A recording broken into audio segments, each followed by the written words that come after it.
हिमाचल में सुक्खू सरकार का व्यवस्था परिवर्तन आजकल उपहास का एक केंद्र बनकर रह गया है। 21 अगस्त को हिमाचल का मॉनसून सत्र का पहला दिन था, लेकिन हिमाचल के इतिहास में पहली बार एक नया व्यवस्था परिवर्तन देखा गया जब सत्ता पक्ष के विधायक, मंत्री सरकार के मुख्यमंत्री के साथ अपनी ही नाकामयाबी के नारे जोर शोर से लगा रहे थे।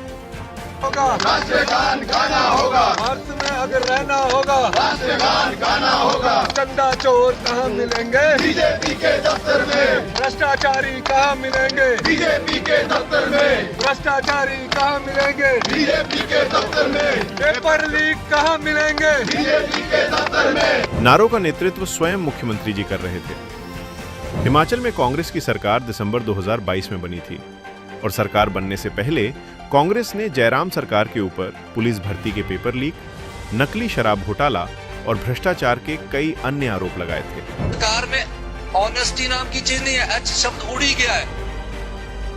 फिर एक और व्यक्ति को चीफ सेक्रेटरी बनाया, जो परंपरा है बनाई जाती है। प्रधानमंत्री जी के ऑफिस से चिट्ठी आती है माननीय मुख्यमंत्री जी को कि आपके चीफ सेक्रेटरी पर भ्रष्टाचार के आरोप लगे हैं। और कांग्रेस ने जगह जगह उस वक्त के मुख्य सचिव और डीजीपी के खिलाफ नारे लगाए थे।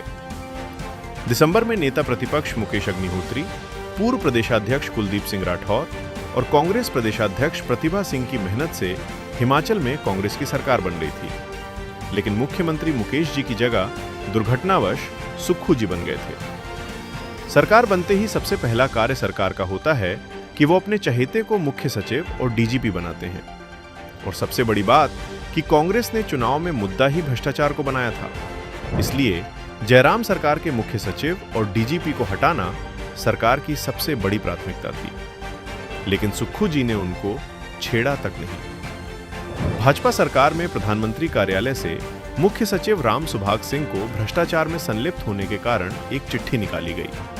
खबर आती है कि चीफ सेक्रेटरी साहब हटा दिए। क्यों हटाया गया माननीय मुख्यमंत्री साहब? आपको इस सदन में यह जवाब देना पड़ेगा कि आपने अभी जो चीफ सेक्रेटरी हटाया क्यों हटाया गया। नहीं देते हम देते। उनके खिलाफ एक शिकायत गई और शिकायत में क्या लिखा गया कि एक सीमेंट कंपनी है जो चंबा में सीमेंट प्लांट लगाना चाहती है, और आपके चीफ सेक्रेटरी ये बात बोलते हैं कि अगर सीमेंट प्लांट लगाना है तो मेरी पुत्र वधू के जो गुड़म है उनके नाम पर बॉम्बे में एक फ्लैट खरीदना।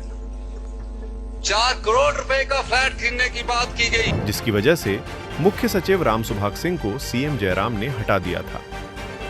मुख्य सचिव राम सुभाग सिंह के खिलाफ उस वक्त विधायक सुक्खू जी ने ऑन द रिकॉर्ड विधानसभा में भ्रष्टाचार के आरोप लगाए थे, और क्या भ्रष्टाचार हुआ था उसका उल्लेख विधानसभा में ऑन द रिकॉर्ड कर भी दिया था। लेकिन सरकार में मुखिया के पद पर बैठते ही सुक्खू जी को भ्रष्टाचार अधिकारी अच्छे लगने लगे और उन्होंने ना तो उस वक्त के मुख्य सचिव को हटाया और ना ही डीजीपी को। उल्टा जिस मुख्य सचिव को भ्रष्टाचार के मामले में जयराम सरकार ने हटा दिया था, सुक्खू जी ने उस सेवानिवृत्त आईएएस राम सुभाग सिंह को अपना प्रधान सलाहकार बना लिया और हर वर्ष उसको पुनः रोजगार देकर एक्सटेंशन दे रहे हैं। जो आईएएस अधिकारी भ्रष्टाचारी था जयराम सरकार में, अब वो अधिकारी सुक्खू जी की वॉशिंग मशीन में धुलकर अब ईमानदार हो गया है। अब आप खुद ही फैसला करो कि विधानसभा के बाहर विपक्ष की जगह सत्ता पक्ष का मुखिया नारे लगा रहा है, उसका क्या औचित्य रह गया है। पिछले पौने 4 साल से आप प्रदेश के मुखिया हो, लेकिन आज तक आप पेपर लीक करने वालों पर कोई कार्रवाई नहीं कर सके और ना ही भ्रष्टाचार के मामले उजागर कर सके हो। सुक्खू सरकार के खिलाफ हल्ला बोल, कानून व्यवस्था और भ्रष्टाचार पर नारे लगाए जा रहे हैं, हमला किया जा रहा है, जबकि यह सब कुछ आप सरकार के बनने के एकदम बाद कर सकते थे। लेकिन अब हिमाचल की जनता को बेवकूफ बनाने और उनकी आंखों में धूल झोंकने के लिए सत्ता पक्ष के मुखिया होते हुए आप नारे लगा रहे हो। लेकिन आखिर पेपर लीक और भ्रष्टाचार के खिलाफ कार्रवाई करने की जिम्मेदारी किसकी थी? जनता यह जानना चाहती है।